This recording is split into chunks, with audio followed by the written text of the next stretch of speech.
Fellow Falcoholics, what is up? Welcome to episode 136 of the Falcoholic Live.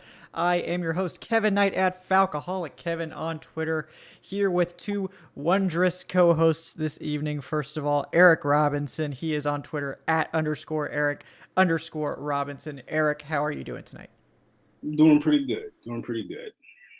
Yes. I'm glad to hear it. Glad to hear it. Also with us tonight, Falcoholic Live's Director of Guest Personnel, Evan Birchfield, on Twitter at Evan Birchfield. Evan, how are you doing this evening? I'm doing very well. Ready to, it's crazy how quickly the weeks are flying by, but ready to talk some more Falcons. It feels like we were just on here the other day. Right? Yeah. It's wild. You gotta forgive him, Kevin. He's busy texting. Yeah, sorry. He's back there. He's got like three chains open right now with the messages. Yeah. Right. Yeah. Stuff like that. Yeah. He's like, sorry, Dion, sorry. You're going to have to come on next month. Yeah, sorry. Julio's coming on today. Yeah, sorry. April, whenever you want to. Well, we can dream. We're working on it, folks. We're going to get some more players in here. We promise. Foye was just the first domino to fall in our domination of the Falcons media landscape. So it is coming, thanks to our director of guest personnel here. But speaking of guests, we are going to have some more guests joining us tonight when they get a chance. Noted Matt Ryan, hater Adnan Ikic will be here after he's done with class.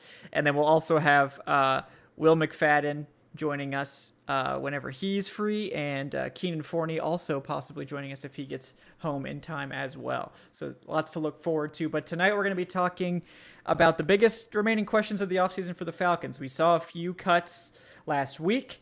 There's still a lot of big decisions the team has to make with contracts, with possible restructures, with potential signings in free agency. We've talked a lot about the Falcons' own free agents, but not so much about NFL free agents outside. I mean, if you guys maybe have watched my series here on YouTube, I've covered some of the notable NFL free agents, but we're going to talk about those. We're going to talk about the Falcons' remaining decisions, how likely those things are to happen, and our takes on those subjects. Also, of course, we'll be taking your guys' questions throughout the evening as well. And before we jump in, just want to remind folks that if you do enjoy the show, please do like and subscribe. We appreciate that. And also, reminder to our patrons and anyone who would like to become a patron, we are having our Q&A session for February. I know it's late. I'm sorry. It's going to be tomorrow, so Thursday night at 6. So we hope to see all of our patrons there. And if you're interested in taking part in that, it's just straight Q&A with our patrons for as long as you guys have questions, up to a certain point. But we will be doing that tomorrow night. So if you want to get in on that, just make sure you are a patron by the time we go live so you can get access to that show. All right. So to me, the biggest remaining questions are, and we touched on it a little bit last week, what the team does with Matt Ryan's contract, because that is a restructure to Matt Ryan is the biggest domino that's potentially waiting to fall. And it would tell us a lot about the Falcons' intentions with Matt Ryan. It would tell us a lot about how aggressive they plan to be in free agency this year. Let me go ahead and pull up the exact numbers on that just so I make sure everyone is aware of it. But, for what it's worth, it is, if the team were to do a max restructure on Ryan, I mean, it would free up a ton of money. Like, they could free up almost $15 million in cap space alone just by doing a max restructure on Ryan this year. It makes his cap hits a lot bigger in the remaining few years of his deal, and obviously makes him a lot harder to move on from, less financially advantageous to do so. But that $15 million is a lot in a year where they're, minus 20 right now. So, Eric, what are your thoughts on where the Falcons stand with Ryan, and do you think they're going to do a restructure on his contract at this point? I think they have to, just from a competitive standpoint. And it's a interesting situation, man, because as you just pointed out, they can either avoid having to part ways with him. They will have to avoid that later on down the line in a year or two, as far as trying to get him off the books. As you stated, it's going to be a little harder because of the max restructure. Or they can just say, hey, we will deal with that when the time comes, but we need to clear some space now so we can make some moves this offseason. Like I said, I think they kind of sort of have to. My thing is, and I'll be open. I've said it on Twitter plenty of times. I'm not the contract finance guy. I usually go to Kevin for situations like this. But so would the max restructure make it tough to trade him post June 1st next offseason? Yeah, so because there's only 2 years left on this deal, it goes through 2023. It would Right. basically split up this savings between the next 2 years. So it would add like 7 million more in guaranteed money, basically in the form of a prorated signing bonus to the next 2 years. So yes, I mean that would obviously hurt the team's ability to trade Ryan advantageously next year. Now, it doesn't mean it's impossible, but like for instance, right now, if they were to do like a post June 1st trade of next year, or so if it's a post June 1st trade next year, I mean, I don't know exactly what we're looking at, but it's probably going to be more of like a break even situation than it would have been. Maybe a little bit. Like they're still going to save money, but it might not be like where they would have saved maybe like 26 million or something. They might only save like 20 or 19. So here's the interesting dilemma that comes with that. So you're pretty much the picture that you're painting here is that they can do it. It's going to be a tough pill to swallow, but they can do it. I think that that decision would be easier to make if they had a young quarterback in tow. Well, so I think that tells to me, hypothetically, you got a Justin Fields on the roster sitting behind them. You may be willing to swallow a $25 million dead cap hit because you're ready to get Justin Fields on the field. So maybe. to speak. Pun intended. Well, Eric, Justin Fields is actually QB5, so. On Jimmy Newman, whoever it doesn't. Ian Book. I was gonna do like one of those galaxy brain memes where it's like the first one, the first one is like Zach Wilson at 1. Okay, that one's spicy, but it's not that spicy. Then you get like the second one is like Justin Fields at 5. It's like, all right, that's spicy. And then the third one, like the galaxy brain, is Kellen Mond at 3. So yeah, So that's what I'm trying to get at. Like, is this? I feel it's that would be a move that they'd be willing to make if they had Plan B in place, which, in my opinion, feels they may look at it this offseason, this upcoming draft, and say, "Hey, we got an opportunity to get Plan B. Let's get Plan B now because in a year or two we're going to move on from Matt, knowing it's going to be tough and we're going to have to swallow a lot of dead money, but we got our quarterback in place." Yeah, that's what I've been trying to paint that for the fans for the longest. Like it's a real possibility, man. Like I'm not guaranteeing it's going to happen, but it's a legitimate possibility that they may just get their guy now at 4 because you have that opportunity because you already know in a year or two from now you're going to move on from Matt regardless how much it costs. Yeah, and like honestly, like they could also do like less than the max restructure. Like if they were like, okay, we need $7 million to sign, Marcus Williams or something, like, or Joe Tooney, say. So let's do, let's restructure the amount that we need and then not do the other 7 million. So they could do anything they want. They're not necessarily locked into like having to do the full 15 million. So would doing a full max restructure this offseason tell you that they're going to try to get some key free agents? Yeah, I mean, I guess to me, like the max restructure on Ryan this year probably signals that they're not planning to get rid of him on his current contract. I mean, that doesn't necessarily mean that that's 100% guaranteed to happen. It's just like the whole point of like drafting a rookie this year would be to like start him in 2022 and move on from Ryan and save like $30 million and then, do this whole like let's win with a rookie contract type thing. So if you're like not really saving a lot, if you're doing this max restructure, then you're basically setting this up so that you're not really going to save a lot of money by cutting Ryan anymore, and you're going to eat like 30 million in dead cap. Like, it becomes a lot less, advantageous to do that. So in that scenario, it's probably like they're going to ride out Ryan's contract Right, and I think that and again, I want people to understand that the dead cap is one thing. Teams in certain situations you want to avoid swallowing the dead cap. This year, you wanted to avoid that. You do not want to trade Matt Ryan this offseason because you're already behind the 8 ball when it comes to cap space. But hypothetically, Matt plays well this year. You got Trey Lance behind him. A team like San Francisco is on the cusp of maybe making a Super Bowl run, and they want a veteran quarterback in. It to me, a $25-30 million cap hit is easier to swallow when you have your guy in place.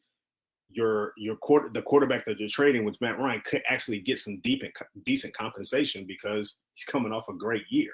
Mm-hmm. So I think those circumstances will put the front office in a situation like, yeah, it's going to be tough to swallow this money, but our guy is here. Hell, we can get a first and a third maybe for Matt right now. Let's go ahead and pull the trigger. Yeah, they could. Absolutely could happen. Evan, did you have any takes on this Ryan restructure?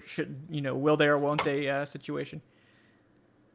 Not really. Cap stuff is your department. I don't really understand it.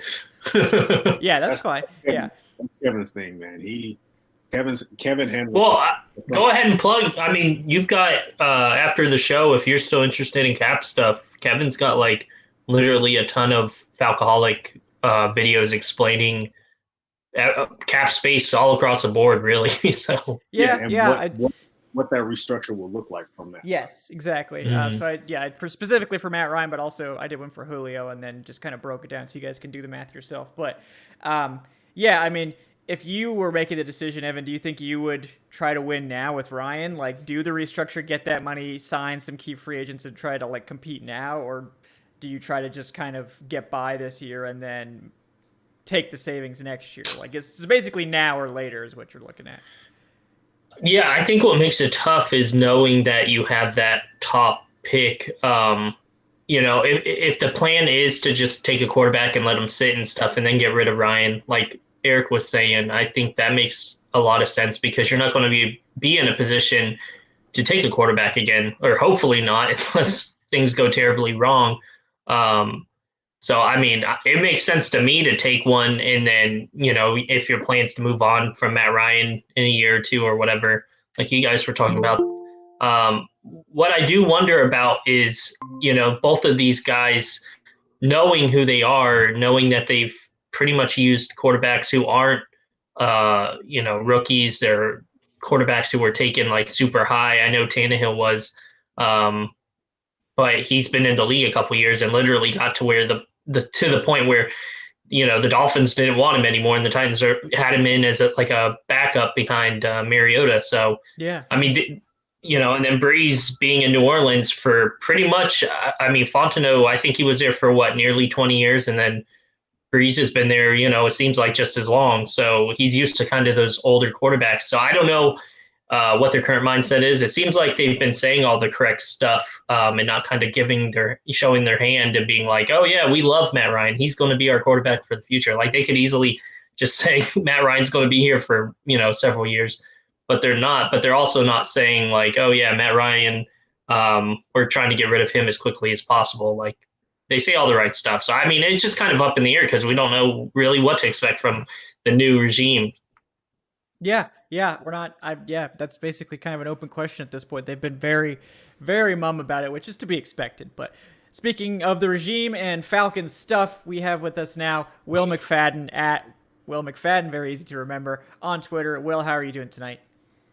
I'm doing well. Sorry for running a little late, guys. Oh no, catch me up. What are y'all talking about? So we're deep into the biggest questions of the offseason. So the first one is Matt Ryan.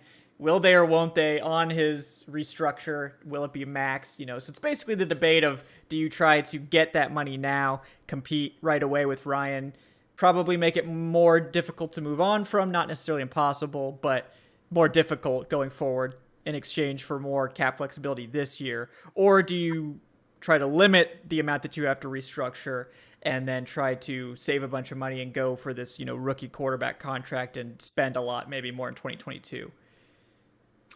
Yeah, I mean, I'm sure that everybody here has read that Bill Barnwell, ESPN piece that kind of was laying out how a lot of the teams that are in kind of the quote unquote salary cap hell, which is a phrase that gets used way too often, but basically how they could all get out of their situations. And for, some teams, it was kind of move on from this player, trade this guy, restructure, extend this, their franchise player or whatever. For Atlanta, it was pretty much restructures down the table, starting with Matt Ryan, then Julio Jones, Jake Matthews, and Deion Jones. That makes sense if the plan is to win in 2021. But again, that's kind of like the age-old question this offseason is, what is the goal not only this year, but next year? Because I think if you do really extend those guys, that's been the MO over the past few seasons. And it's the reason they're kind of in this pickle now, because even if you convert all of that stuff to, their base salary into a signing bonus, you're just tacking on to what their salary cap numbers are already for the 2022 season, 2023 season. So yes, it gives you some relief now, but then, a year from now, we're sitting here kind of having a similar conversation where if they bite the bullet this year, like they really do have an opportunity to kind of get a more of a fresh start in 2022. But that's the debate that I have to assume they're having in Flowery Branch, all throughout this time of the year is what do we do, not only this year, but are we going to inhibit ourselves to really be players in 2022, 2023, when the pressure will be more on Arthur Smith and Terry Fontenot to perform? I mean, Arthur Blank's well aware of the situation that they're in. Arthur and Terry can have the luxury of kind of saying, hey, we're not the ones that put you in this situation. Be patient with us. Let us get back to kind of ground zero and neutral, and then we'll start building the team. So there's merit to both sides, but I have to assume that's the debate that's happening. Yeah, I felt that it was going to be, pretty, telling as far as what they do with that contract, because giving him a max restructure is going to allow them to be a little more flexible in free agency. I mean, they're still not going to be able to get splashy deals, but they can make some key signings here and there. And I look at it as, if they were to go that route, they're looking to win in 2021. They're looking to have some type of successful season, maybe a playoff run in 2021. But as you mentioned, it's kind of sort of just kicking the can a little bit to 2022 or maybe 2023.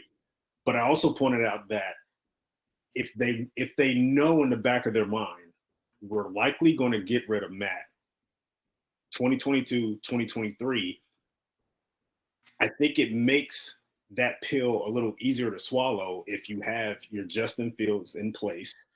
And possibly if Matt has a good 2021 year, he can get deep compensation with a trade. So they probably know, like, hey, it's going to be some ugly dead cap money we're going to have to swallow. Yeah. But our guy is here. So a team is offering us a first and a third for Matt Ryan.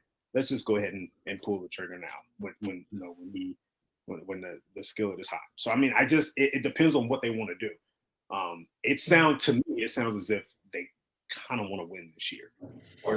Yeah, I mean, they're really making it hard to tell, and that's to their advantage, right? It makes sense that they would want teams to basically think that they're capable of doing anything, because that makes the fourth pick very valuable, because it's like, oh well, if they're just going to take a quarterback here, we can't just let them do it. Like, we got to trade up to that spot, So it's wild. It's going to be wild what they do with that pick. But yeah, I mean, I think we're kind of zeroing in maybe on quarterback there, but it's hard to say. Like, they've looked at quarterbacks, they've looked at other players. I'm sure we're going to hear about a whole mess of first round prospects they're interviewing. So it really just comes down to basically what you both were saying, which is, do they want to win now and try to just maximize the last few years of Matt Ryan, or do they want to try to start over in 2022 and try to win in this, style that a lot of teams are trying, which is get a rookie quarterback in here that's a high-level starter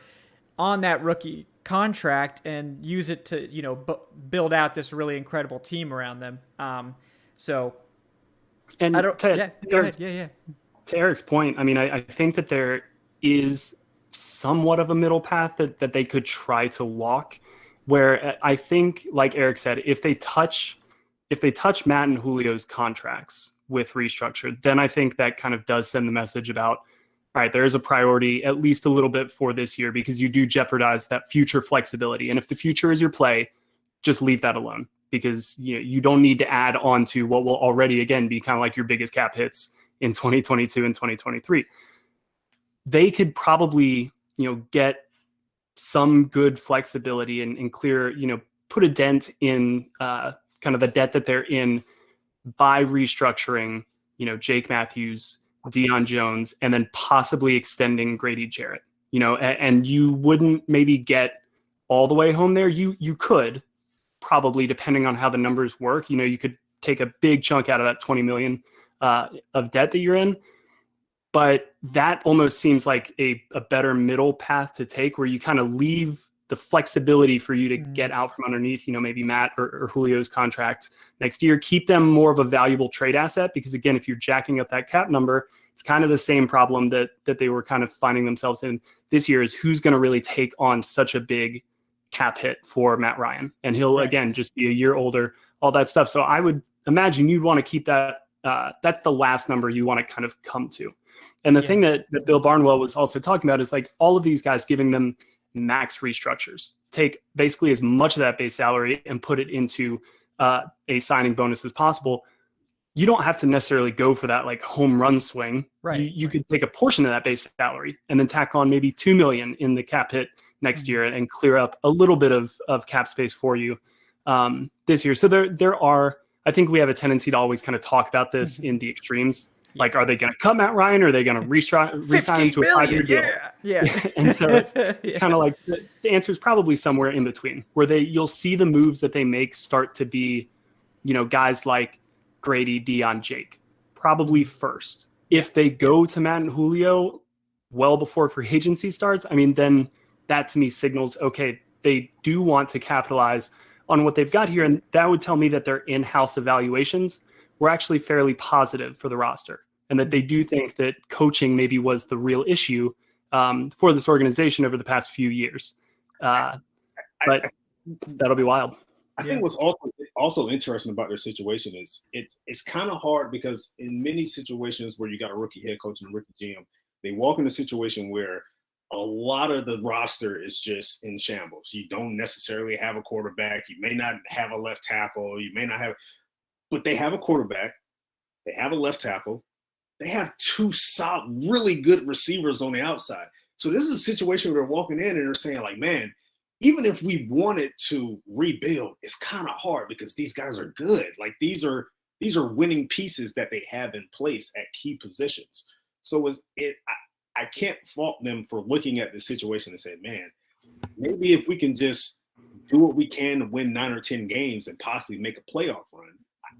I don't blame them for having that outlook in 2021, honestly, because this is an offensive scheme that got the most out of, like this is the Falcons at their best. The Falcons offense in 2016, even 17, under Sark was similar to the offense Arthur Smith plans to bring in, and they kind of got away from that with Dirk a little bit, and they went more kind of vertical drop back game. But all of those points make kind of the draft conversation even more interesting, because I don't know. And again, all of the scouting that they do in-house is far and away better than anything that anybody on the outside or all of us are doing. Right. But there doesn't appear to really be kind of the game-changing top-tier talent at a major position. And I know Terry Fontenot has said BPA, but if you're going to add a piece to this roster, I don't know if there's a clear position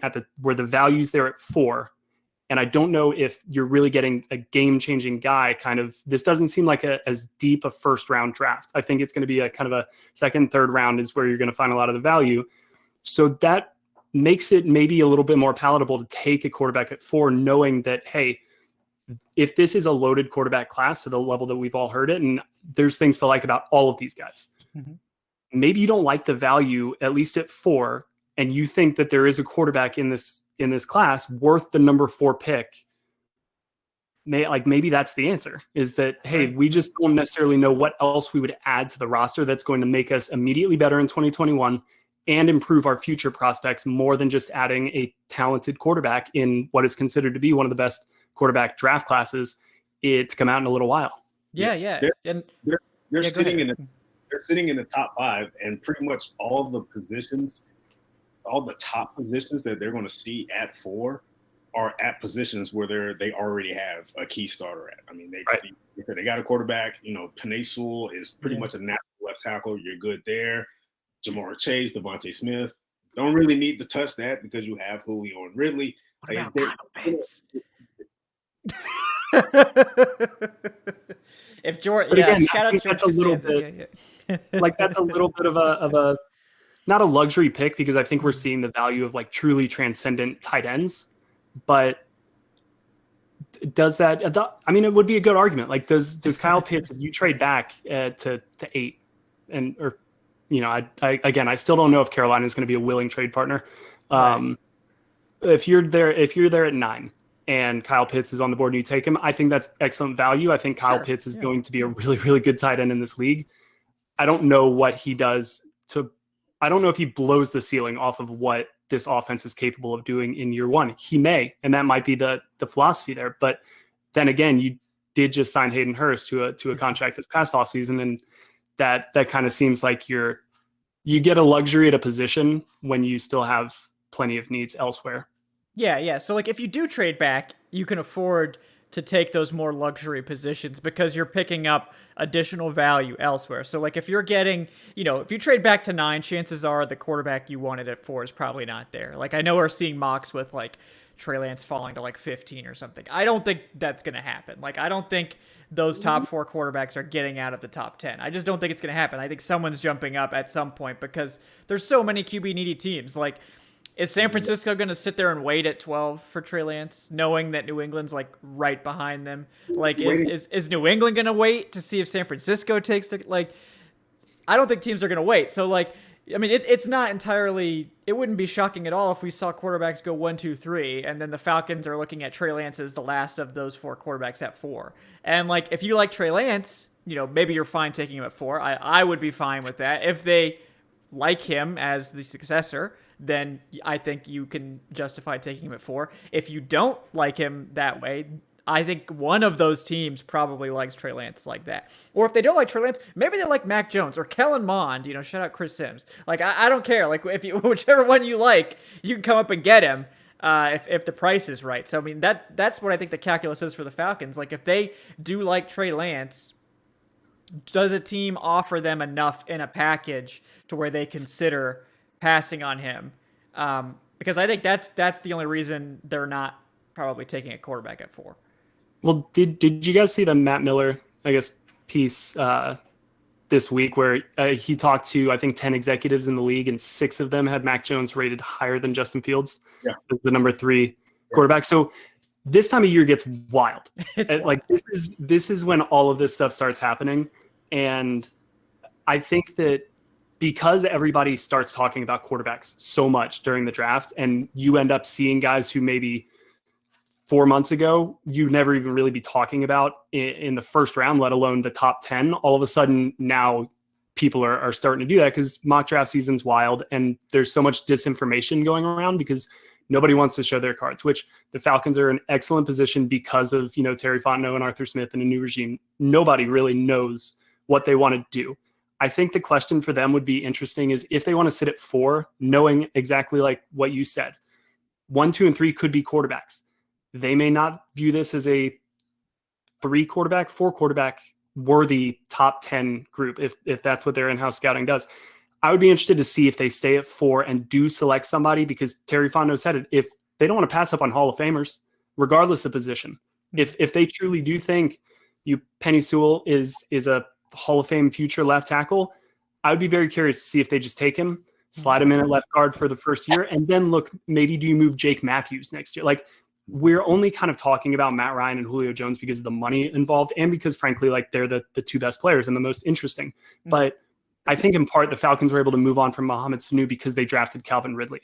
Yeah. If they didn't draft Calvin Ridley, then maybe you're not able to make that move. And there was value to be had there to get that second round offer, which, kind of worked out in the Falcons' favor. But because they had that depth, they could make that move. So that's another thing that could factor in at 4 is, all right, we'll let you guys have that run on quarterback. Now we've got the entire rest of the board to play with, and we have everybody to work with. And if we really like one of these guys and he's even higher than Trevor Lawrence on our overall board, we'll take him. I mean, that's also in play. Yeah. I do think Penei Sewell is the most likely pick at 4 that isn't a quarterback. I mean, just based on Arthur Smith's love of the offensive line. And I don't necessarily hate it, but it is a future thinking pick. Like, you're probably not drafting Penei Sewell to play guard long term. Like, you're drafting him to play left tackle eventually. So, you don't have to move on from Jake Matthews necessarily next year, but you could. You could trade him. Yeah, it's just an option. Like if Penei Sewell's an all-pro left guard and Jake Matthews plays well, you let Jake finish his contract and then maybe, you move Sewell over and get another guard. But I do think that it'll be interesting to see like if that is a consideration, because I think offensive line, not necessarily the biggest need. I mean, guard is a big need, but that's not generally what you consider taking at 4. But I think people get a little too granular with it, where they're like, "Oh, well, Sewell's the tackle, so he doesn't fill the guard need." It's like, well, maybe he could. He's played guard in the past. Why can't he? Why couldn't he play guard? At least temporarily. I think he's better suited at guard, actually. But he could. I mean, I think he's got the potential to be a good guard. It's just like, I guess you hear people make the like, "Oh, is he valuable enough? Is guard valuable enough?" At 4. I mean, if he's an All-Pro, it don't matter where you draft him. So. I think that's what wasn't Zach Martin for the Cowboys. Wasn't he a tackle and then switch to guard? He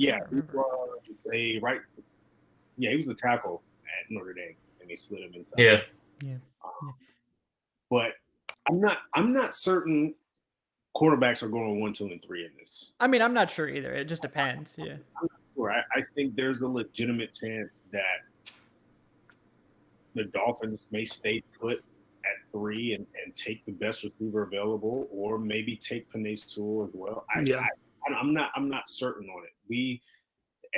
I've seen a lot of, mocks with the Panthers trading up to jump the Falcons to take either Fields or Zach Wilson. And I'm not so sure about that either, because I really do think at this point in time, priority number 1 for them is Deshaun Watson. Regardless what the Texans are saying, I think they're still going to take a swing, because you have to. If you miss out on Deshaun, and I agree, I think he's their plan 1A right now. Mm-hmm. But, reports are out there that David Tepper is kind of like, he wants his franchise quarterback to build around. Yeah. If they don't get Deshaun. I think they are prime candidates to move up to 3. And that's where I'm saying like the scenario could play out. Obviously, free agency is going to change all of this. So it's almost kind of a moot point to be talking about right now. But there's definitely a distinct possibility that Miami, if Carolina lands a guy and the Eagles start praising Jalen Hurts and the Patriots trade for Marcus Mariota, and all of a sudden the number of quarterback needy teams just shrinks. Yeah.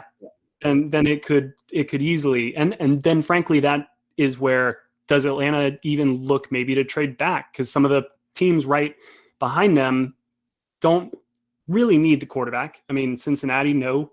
Detroit, no. I mean, who knows? They could deal Jared Goff again, but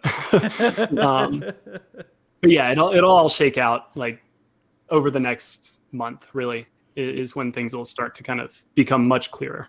Yeah, it's going to be interesting how it all plays out, and as we pointed out earlier in the show, it's going to be really, really interesting to see how the Falcons approach all this, because like you said, man, there's enough assets on the team right now to look at this roster and say, hey man, we can make enough tweaks to win 10 games, get in the playoffs, and then let's see what happens at that point. I that's how I look at it. And I look at it with the hirings that they've made, getting a guy like Dean Pease, you get a veteran coordinator in like Dean Pease, you think this guy can kind of polish up the defense a little bit. And of course, they still need to make some acquisitions here and there, still need to tighten up the roster on the defensive side of the ball. But you look at someone like him and you think he can actually be the key to the young defense actually evolving.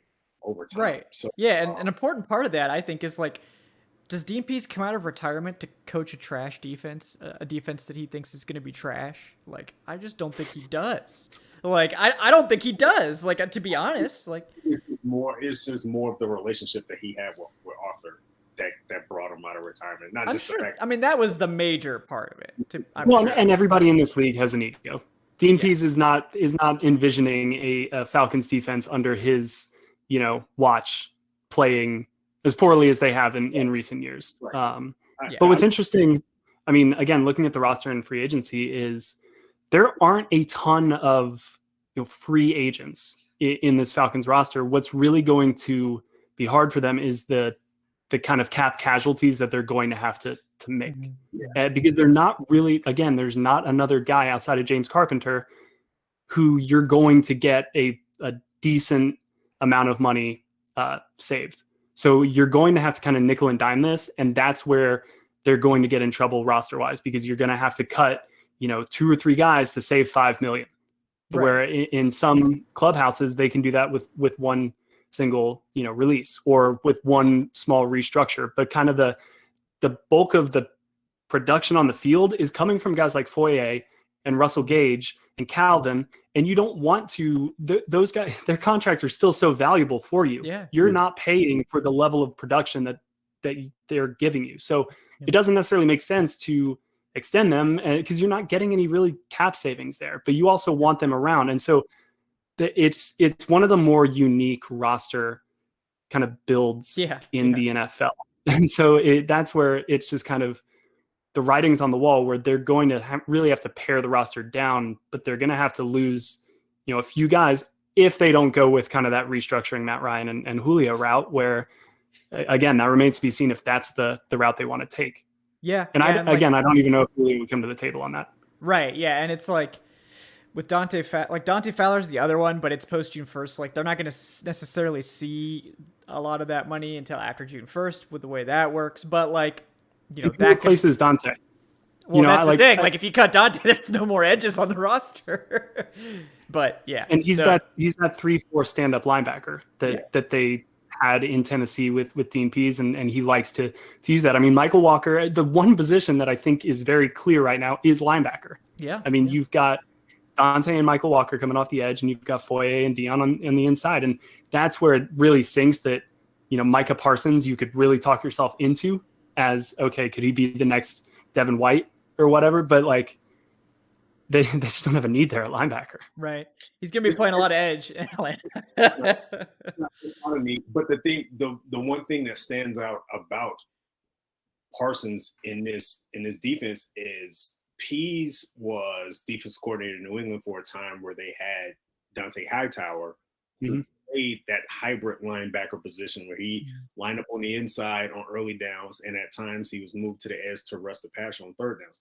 I think so Pease has experience working with a linebacker like that. That is versatile, which is what Michael Parsons brings to the table. So it may have to take him convincing the front office, like, hey, he's here. I can work with it now. Like, he's the best linebacker in the draft. I can work with this. We'll see. But I do think bringing a guy like Michael Parsons, he can be a fit simply because he'll have a coordinator in place that has worked with multiple linebackers. I remember, I think it was that undefeated. Was it the undefeated season where he was defense coordinator for the Patriots? And they had 07. Yeah, I believe so. And they had Hightower, Junior Sewell, Adelius Thomas as well. And he moved them around. And that's what worked in that scheme. And I think that he can do it with this one as well. So again, the possibilities are endless, honestly, with the Falcons in the first round. They can go various ways. But I think the next couple of weeks are going to be very telling for which direction they're probably going. I mean, you could even talk yourself into, and I know fans would probably crucify me for saying this, but like, if they think Jamar Chase is the next Julio Jones, I mean, then take him. Like, if that's where, like, the thing that I keep going back with Terry Fontenot is like, if they think somebody is a legitimate future, like, game-changing player, because Julio Jones has played is going to play less football for the Falcons moving forward than he has in the past. And so, that's one of those situations where Ja'Marr Chase might help you immediately, and then he's the succession plan for when Calvin takes over as the number one. Automatically, you still have another 1B. I'm not saying I would do it, but like that's the type of thinking that I think I would be really curious, because it's easy to say in an introductory press conference, we don't care what position it is. And frankly, it's a smart thing to do for all the teams because it keeps every opportunity on the board. Right. Yeah. But I would be very, very interested to see if they made a move like that, especially at the receiver position, but that could be outside of quarterback, like the most talented top level position in this draft. Like what would be their justification? And I mean, it'd be doubling down and hammering home that point that, hey, any position is in play every single year and nothing's safe. So I was looking at some numbers yesterday for Tennessee's offense, and of course, I think everybody already, this point was already, hit several times already. But they led the league in 12 personnel formation last year, 2 tight ends. They didn't operate a whole lot out of 3 receiver sets last year. So getting a guy like Ja'Marr Chase, to me, he's going to have to kind of alter the offense a little bit, which I don't know if he's willing to do that. I'm not saying it wouldn't be the pick or. Well, I think he's going to have to. I'm not even arguing for the Ja'Marr Chase pick. I'm just kind of saying that will really test. Yeah, I know some their philosophy, but I think he's going to have to alter the offense anyway. And it's what he said. Like you've got Russell Gage is a legitimate, like bona fide number 3 receiver. Right? He really emerged this year, and the Falcons always viewed him as kind of a gadget type player, and he really is. His gadget type skills were on display last year as well. That touchdown pass, he was their kind of wildcat quarterback. Like he is a part of this offense moving forward. I'm fully confident in that. So, we're not just talking about even going 3 receiver sets. Now we're talking about 4 receiver sets if you add a receiver, which is okay. Now you're the Kansas City Chiefs. Right. You're like the Cardinals. Yeah.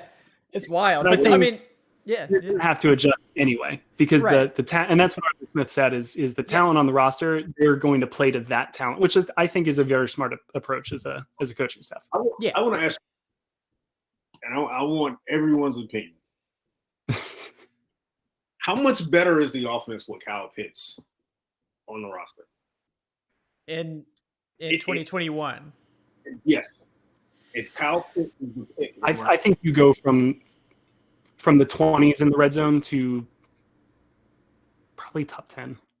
Yeah, I mean, but like, I guess I think like Arthur Smith's presence alone might do that. But I think the red zone is and that's what Arthur Smith excels at, right? His scheme has been like the best red zone scheme since he became an offensive coordinator. But I mean, I don't know, like traditionally tight ends don't usually boom in their first year, but doesn't mean it's impossible. I think it's what he would do for the receivers on the outside, especially if he does have success early on in this league. He's going to single up Julio a lot more.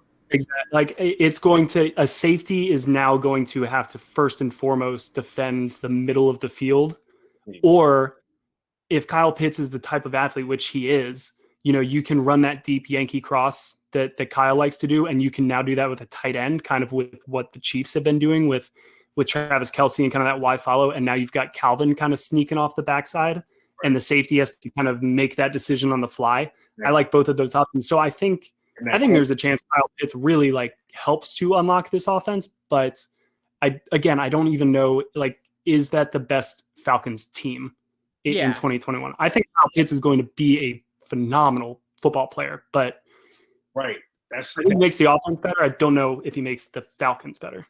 That's my point. And I think people are reading into his skill set and saying like, okay, he's going to make them an elite offense from day one on the field. And I'm looking at him.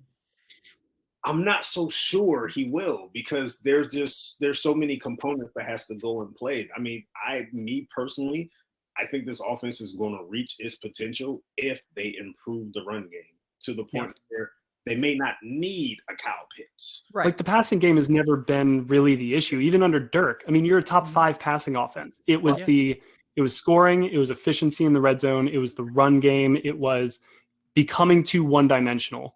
Right. And because the game situation dictated that.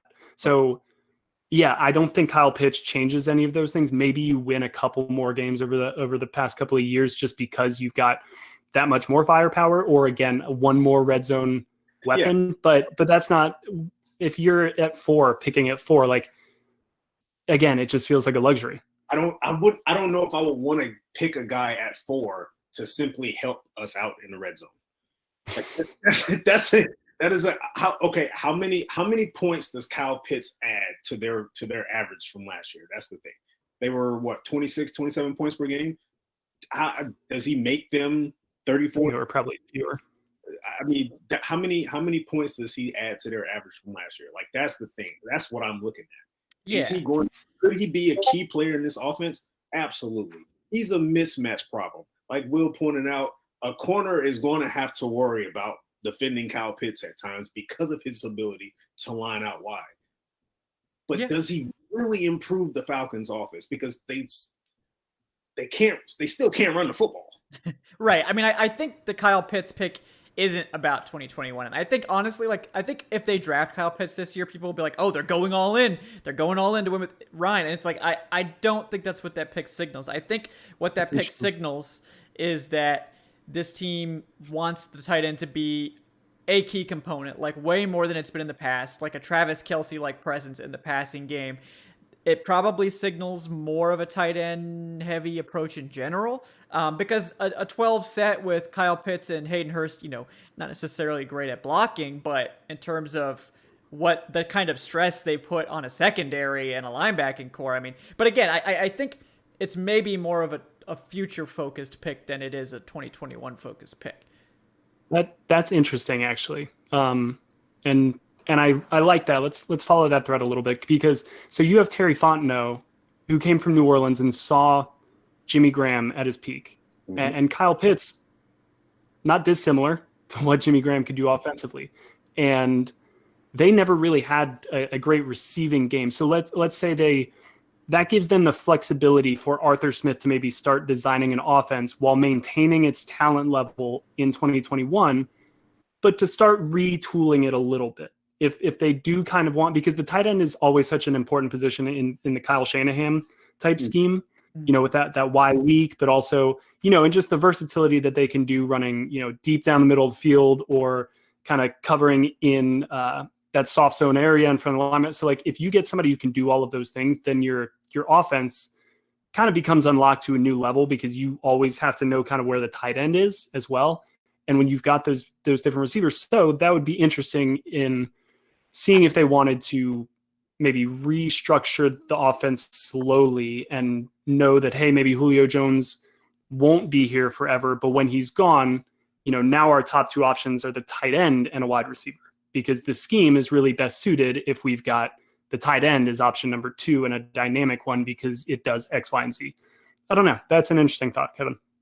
Yeah, it's more just like, I don't, like, we still don't know, like, what their plan is. Like, is it 2021 or is it the future? And it's like, well, you have to kind of evaluate all of these potential moves through both lenses. And like, it could be maybe they want to play more 12 with Hurst, or maybe it's like, we don't plan on extending Hurst because we can't afford it, or we want to spend the money elsewhere, or whatever, and we want Kyle Pitts to be the tight end one, and we're still going to use 3 wide receivers or whatever. We don't know that, but Pitts could give you the flexibility to move on from Hurst if you wanted to. It could also enable you to have a very dangerous 2 tight end set.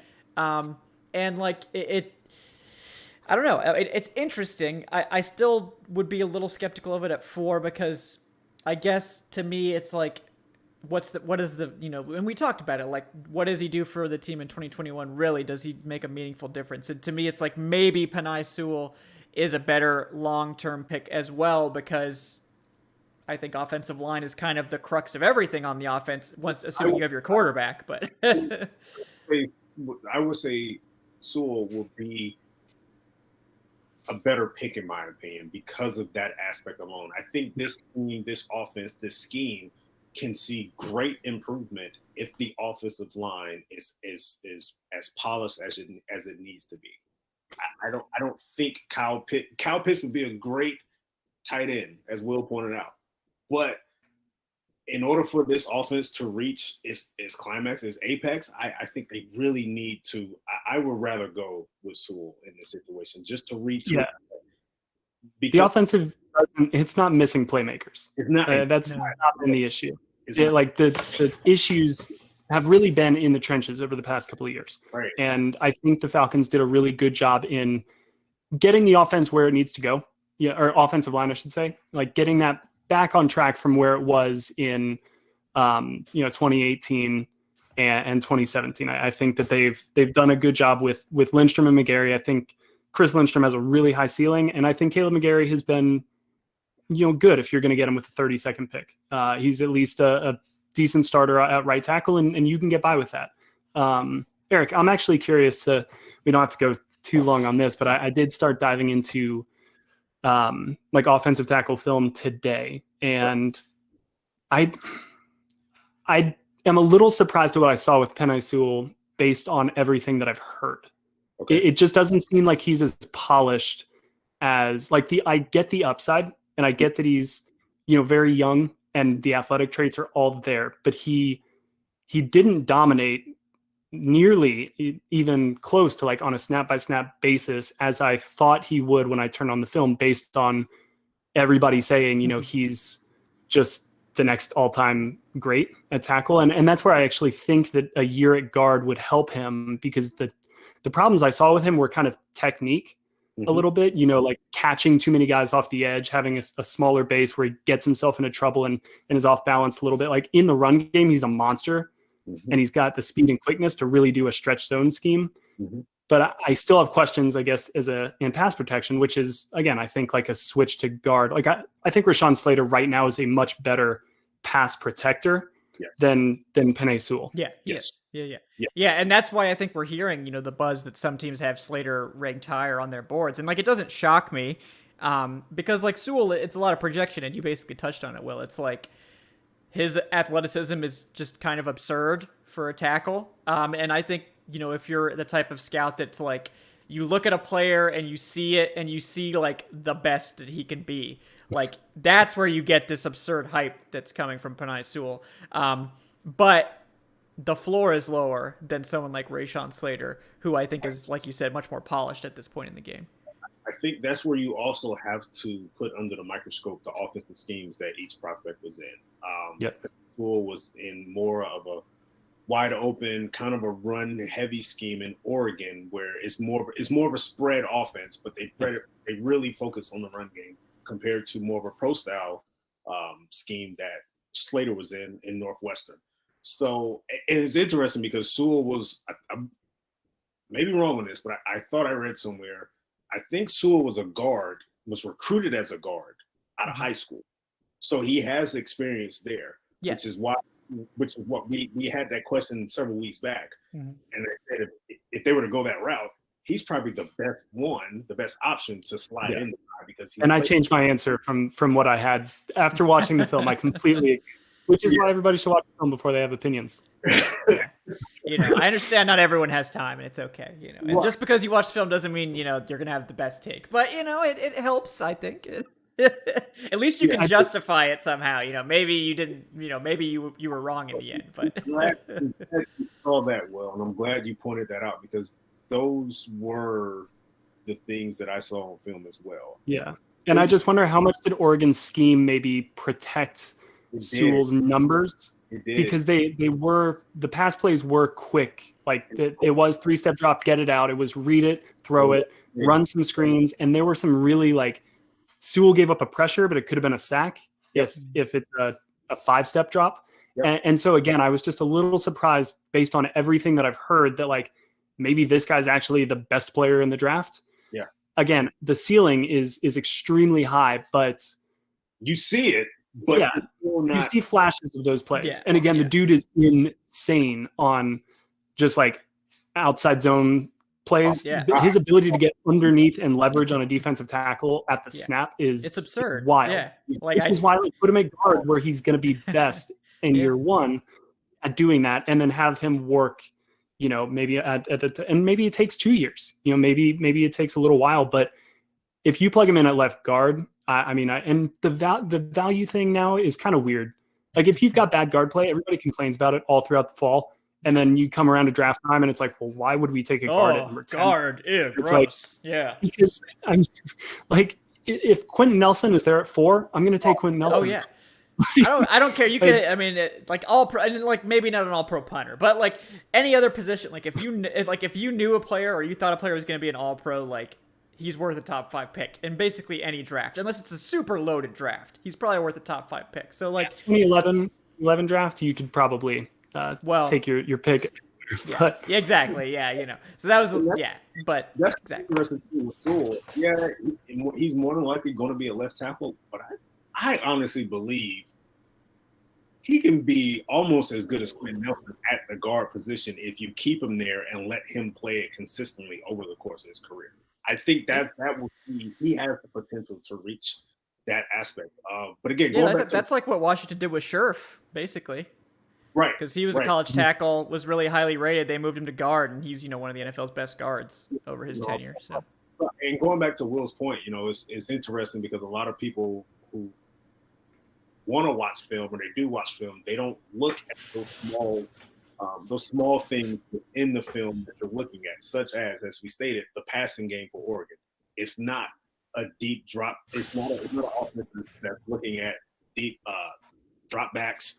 You're not looking for long routes. They run a lot of bubble screens, a lot of quick slants. It's more 3-step, get the ball. It's a rhythm-based offense. So the emphasis on having that technical refinement as an offensive lineman is probably not really focused on, because all you need to do is really get in front of your man, because the quarterback's going to get the ball out in 2 seconds or less. Or the thing that Sewell, it's almost like night and day. Like it's like Dr. Jekyll, Mr. Hyde, is when he has a bead on maybe a second level defender and he's got a full head of steam, the dude plays like a charging bull and like relishes putting somebody into the turf.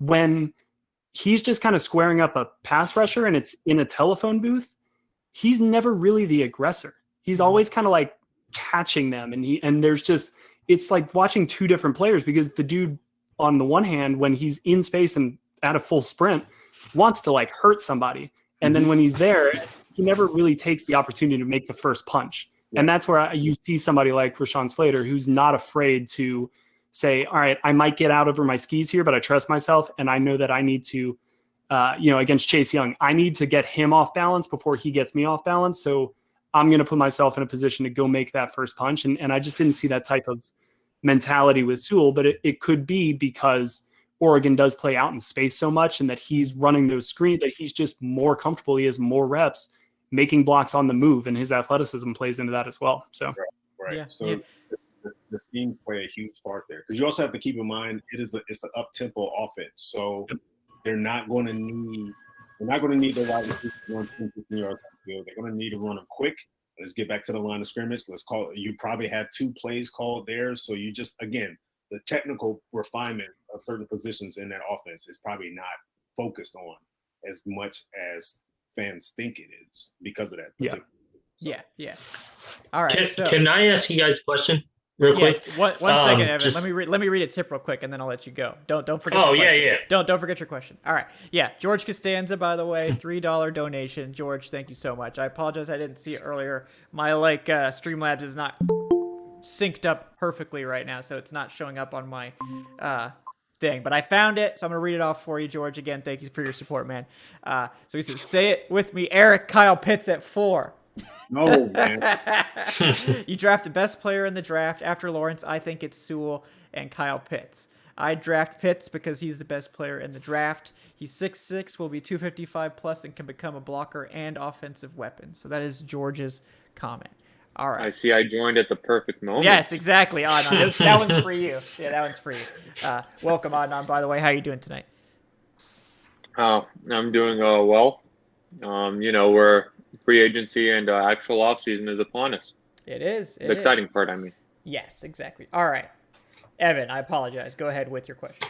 No. I didn't see a tip came in, so that's perfectly fine. I just wanted to mention, so we kind of made the argument for why Sewell wouldn't make sense immediately and down the road, and then Will mentioned, like Jamar Chase with, Julio eventually leaving, and you'd kind of have that next wide receiver or whatever. With Kyle Pitts, would it be more of because, they just invested in the tight end position, giving up a second-round pick, which, as well as they kind of drafted last year, who knows what that could have turned out to be. Are we just kind of already given up on the Hayden Hurst, experiment or whatever? Eric, you want to go first?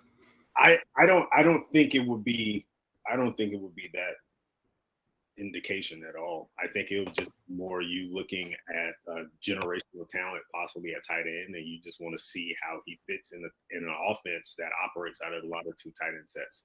I don't think it's telling Hayden Hurst that your time is ticking here in Atlanta. It's just taking advantage of it. But again, going back to what we said earlier, I don't know how much better he makes the offense, because we've seen in the past where Matt Ryan has had a number of weapons in this offense, but this offense can be so bogged down, regardless of skill position guys, because of the offensive line. If there's an inconsistency there, it doesn't matter if you have Julio and Ridley and Sanu and whatever running back in the backfield. If he doesn't have time to hit his drop steps, right, it's to no avail at that point. So I mean. Yeah, I think I agree with Eric. I don't think it would necessarily be an indictment on Hayden, with one caveat. This regime did not make that move. Right. So there is not necessarily that same level of loyalty. I do think that Hayden can still grow as a player. I really think that the trust that Matt and Austin Hooper developed helped Austin as the years progressed. And I think that in year one, with no offseason workouts because of a global pandemic, I know that Hayden reached out to Matt, tried to do all that, but it was clear just in situations maybe of discomfort, Matt was looking elsewhere. And that's no fault of Hayden's. Right. Yeah. Let me make the strongest argument I can for taking Kyle Pitts at 4. If this offense, as Eric pointed out earlier, if Arthur Smith loves to run 12 personnel, you go into 12 personnel with Calvin Ridley, Kyle Pitts, Hayden Hurst, and Julio Jones. 12 personnel is usually a run formation, and the defense, at least early on, until you make them prove otherwise, is going to come out with a package that is primarily expecting run. Those are 4 really, really good weapons to be running in 12 personnel. Typically, teams don't have those 2 tight ends. It's what the Patriots did for years with Aaron Hernandez and Gronk, and it worked out exceptionally well for them. And you could argue that Kyle Pitts has Rob Gronkowski type of talent and ability. Now, whether or not we get that in year one remains to be seen. I also don't know how much to expect from him as a blocker in year one, because that is a skill that generally you've got to kind of develop a little bit at the NFL level just because of the jump in talent. But I mean, if they do expect to run 12 personnel, Russell Gage, unfortunately, probably is not, unless he kind of goes back to being Julio's understudy. And now when Julio has to come off the field, you can just kind of sub in Russell Gage. But that's probably the strongest argument you can make, would be not giving up anything in the pass game, but to be in a run-oriented formation and then have play action off of that. Yeah. Getting those favorable matchups is a big deal because, there's not even NFL linebackers. It's a limited list that could match up with Kyle Pitts. It's a very limited list. So going back to last year, and that's a hell of a point. And that's the best argument you can make for that. But going back to last year, and even going back to 2019, as Will pointed out earlier, the number of weapons was not the issue. It was never the issue. Mm-hmm. Matt still had a 4,000-yard season, and Julio only played 7 games. And he had to depend on Russell Gage. He had to depend on Hayden Hurst. He had to depend on Christian Blake and Laquan Treadwell. So, again, I don't think that is the issue. We've seen this offense before with multiple skill position guys, multiple weapons on the field. We know what it's capable of. So that's why I'm saying I don't know if Kyle Pitts is really going to make this offense better. I was going to say I completely agree with you, Eric. Yeah.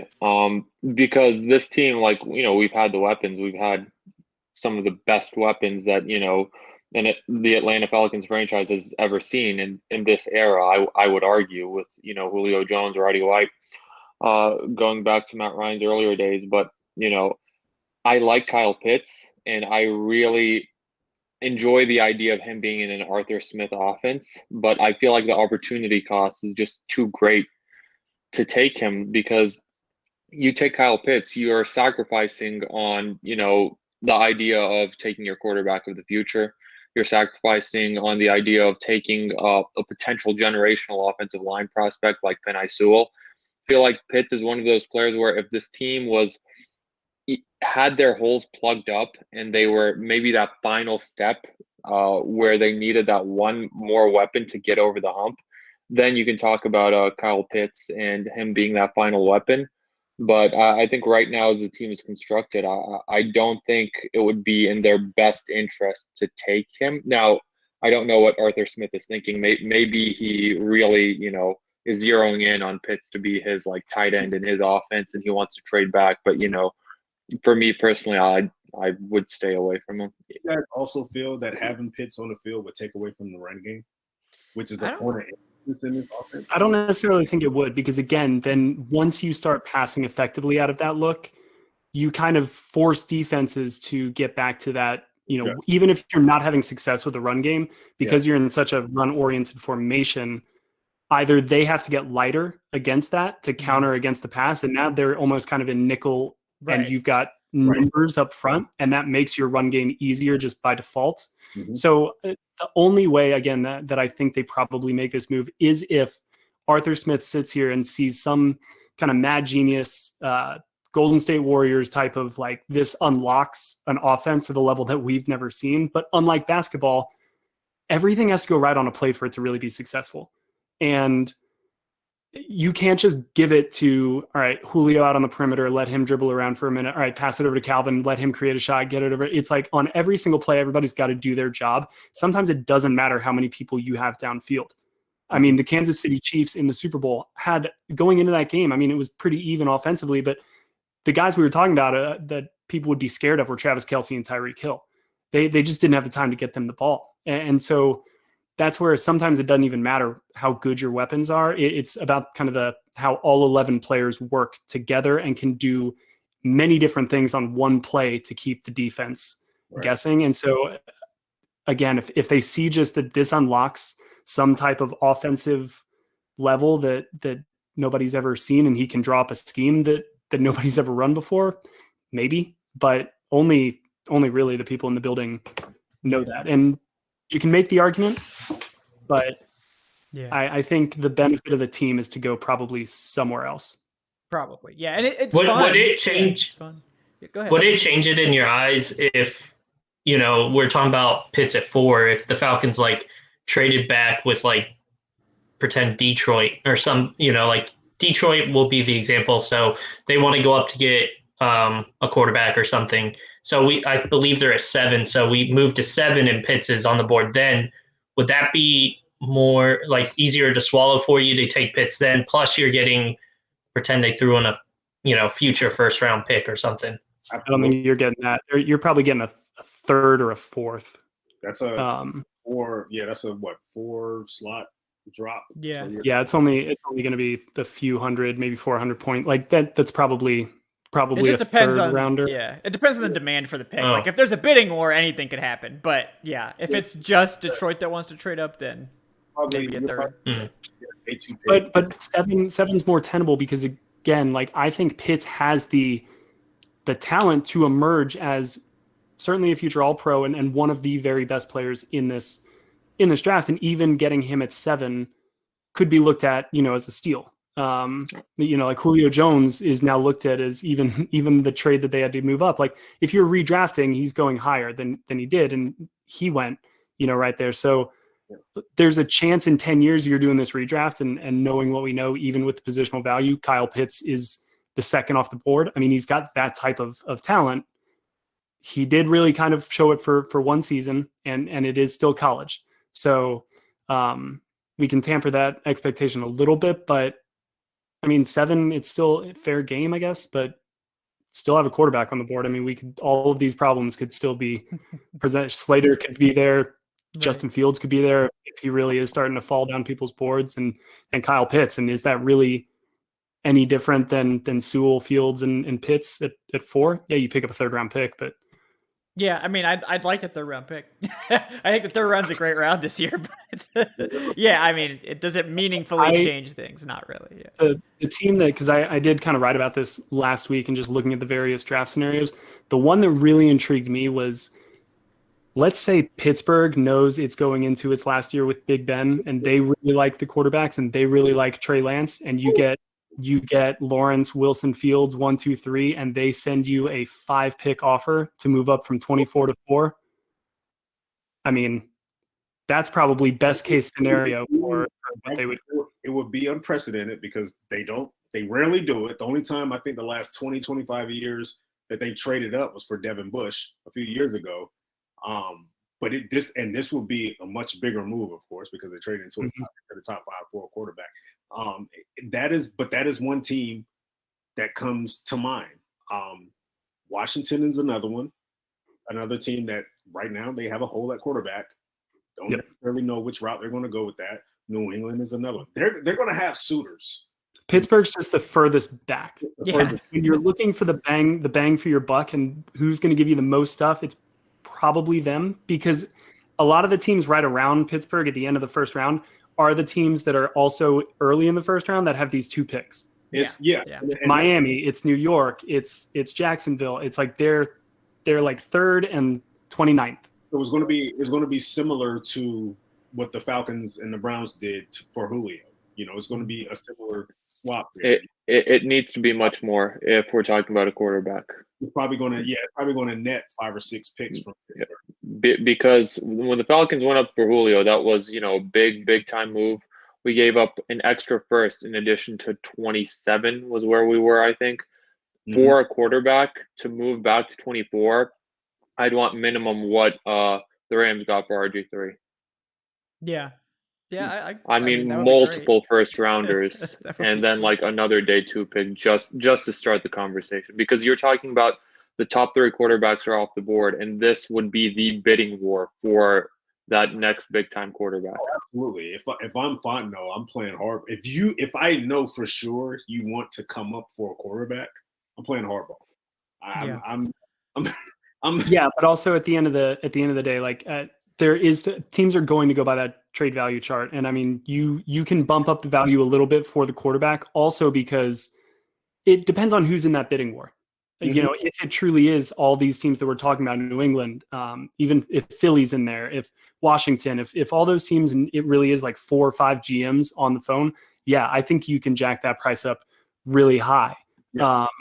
If it's not, for a team like that, you may not need to, because they don't. Well, they may come at you with kind of a grandfather offer, but also teams don't operate that. It's in their best interest to give you the least. And so I agree, but like you could jack it up probably, but I do think there is a little bit of a ceiling there. And then do you want to be left with what you perceive as maybe the 4th best quarterback, or would you want to get 5 or 6 picks, even if it's 1 first, 2 2s, 2 3s?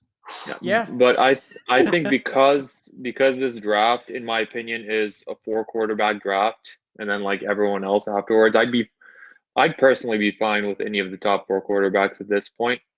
And if I was GM, I'd be of the mindset of, all right, I want this grandfather type offer, like you mentioned, and if you don't get it, then you just take a quarterback yourself, because the Falcons have that leverage as well. You have to buy me out of this spot. We're not trying to move out. You have to buy us out of this spot. Yes, that's what they want people to think. Yeah, that's what they want. It's a 4 quarterback class. You're talking about just 4 quarterbacks that are definite 1st rounders, or you're talking about just there's a major drop off after those 4 guys? I think there's a major drop off after those 4 quarterbacks. Okay. Yeah, I mean, I know everybody again is starting to talk about Mac Jones and like the draft fatigue. That is draft fatigue. But the Tom Brady comp. So how many people, like, sure, you could be an accurate player. In 2016, Derek Carr was one of the most accurate quarterbacks in the league. I mean, he was in that MVP camp, but like Derek Carr is not going to turn a franchise around. And that's kind of what I think Mac Jones is like, in that Derek Carr, Kirk Cousins range a little bit, where it's like Sure, you can put weapons around him, but the thing that makes Tom Brady special that we learned this year is that the dude is like elite number 1A with a bullet, like off the field, and his preparation and what he brings to a culture in the level of accountability he holds his teammates to. Like, that dude's a winner, not just because of what he does on the field, but what he does because, off the field. And I think that that's far rarer than just somebody who shows nice movement in the pocket, good awareness, can put the ball where he wants it, all of that stuff that we're hearing about Mac Jones. I like Mac Jones. I don't like top 10 Mac Jones. I don't even like first round Mac Jones. But I do like him maybe at the top of the second as someone that you can bring along and build around as a quarterback. Is he a game changer? Is he a difference maker at quarterback? Probably not. But I think he is more safer as a quarterback than a lot of people give him credit for. Yeah. And of course, you're going to look at what he had around him in Alabama. But you also have to look at who he played against while at Alabama. He played against some prime competition. And there were very few times where I saw him and he made critical mistakes that possibly cost Alabama the game. So, I mean, I don't think he's in the tier of – he's definitely not in the tier of Lawrence Wilson Fields. But I think if a team wants to draft him and build around him and make him their starter, I think he's capable of being such in the I don't think he'll make it to the second just because we know that quarterbacks get overvalued, like no matter what quarterback it is. He will either. I don't know if he would fall past Pittsburgh. So in this scenario, like what if we make that trade back with Pittsburgh? Do you just take him there? Absolutely. Don't let him risk getting by? I wouldn't want. You know what? If we're traded, where's Pittsburgh? 24. 24. You guys may look at me sideways when I say this, but if we're trading back that far, I'm starting to entertain Najee Harris at that point, to be quite honest with you, compared to taking a guy like Mac Jones that's definitely probably not going to play for a year or two. I just feel the value would be much better there because, again, I don't think he's a first-round quarterback, but I think he's probably going to be taken in the first round because of that aspect. Well, Eric, I saw a PFF mock that gave us Harris at 4, so that would be fantastic value at 24. I'm not there, absolutely. If we're going late first round, then I'm gonna start to entertain it. I saw the perfect tweet which describes this whole Mac Jones situation. It's saying that us talking about Mac Jones jumping fields and lands is proof that we haven't been outside in too long. And it's quarantine. Or there are just still those guys in the league that value the traditional traits over what makes quarterbacks kind of special. Like, I think the offenses that we've seen outside of Tom Brady, the quarterbacks, have something extra to them that makes them different than a normal quarterback. Patrick Mahomes, just don't even need to name anything. Russell Wilson, Aaron Rodgers, Lamar Jackson, guys like that. Or it's a scheme that really gets the most out of a player. And you could argue that maybe Arthur Smith believes he could do that with Mac Jones, and that they do believe that he would be there maybe with the third pick or fourth pick in the second round, and that they'll take their chances and go with somebody in the first round. They'd like maybe even try to trade back, knowing that, hey, if Mac Jones is there, with the 36th pick, he's our guy and we can work with him, but the value is better there. But I think that there is still this sense in the NFL for, as creative as it's become offensively, I'd wonder how many evaluators who are typically a little bit more of the entrenched, been in the NFL for a long time, if they still value, somebody who is viewed as a leader, somebody who is viewed as good from the pocket, somebody who is accurate, somebody who, you can work with maybe not the strongest arm, but like he'll get the ball out on time, where guys who make plays, guys who, frankly, again, just playmakers, Aaron Rodgers, Russell Wilson, Patrick Mahomes, those guys are playmakers at the most important position. And, I think that's an interesting conversation that the league needs to have with itself, is what is more valuable in 2021 when we're seeing schemes get more creative with what they can do at the quarterback position. Yeah, I would say it is. It is leaning in that direction where the traditional traits are not as valued as they were 10, 15, 20 years ago. Yeah. I agree. I just think there are enough guys in the league where if Matt Miller is going to talk to 10 executives, that you could get a sample size where 6 do say, nope, I like Mac Jones way more than Justin Fields. I guarantee you there's at least 1 or 2 executives that did that because they want to push down Fields as well. I mean, it is smoke. That's an underrated storyline. And he got 10 executives that pretty much said the same thing. I guarantee you 2 or 3 of them just did that shit just because they wanted to see Fields fall down. I think there are a few executives. I don't think Arthur Smith is among them, just because we've seen with his offenses, they're just so purely analytical. And we see like all the play action, all the pre-snap motion, all the movement. And in analytics, having that extra threat of, that dual threat quarterback whom the defenses also have to account for as, another weapon in of himself on the field. I think analytics stipulates that we're moving more away from that traditional mindset of quarterbacks and more into this new wave, new era of the NFL offenses.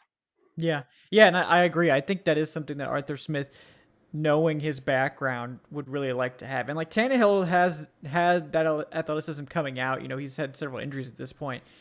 He used to be a wide receiver, as we've heard a million times. Yes, but like, I think Arthur Smith does want to do that, and that's why I think, as Falcons fans, we probably should have Justin Fields and Trey Lance marked up a little bit higher than we might if we're evaluating through the Falcons lens, because I do think that their athleticism is an important piece of the puzzle for what Arthur Smith is probably going to want to build towards on offense if the decision is to go after the new quarterback, because we've seen it, like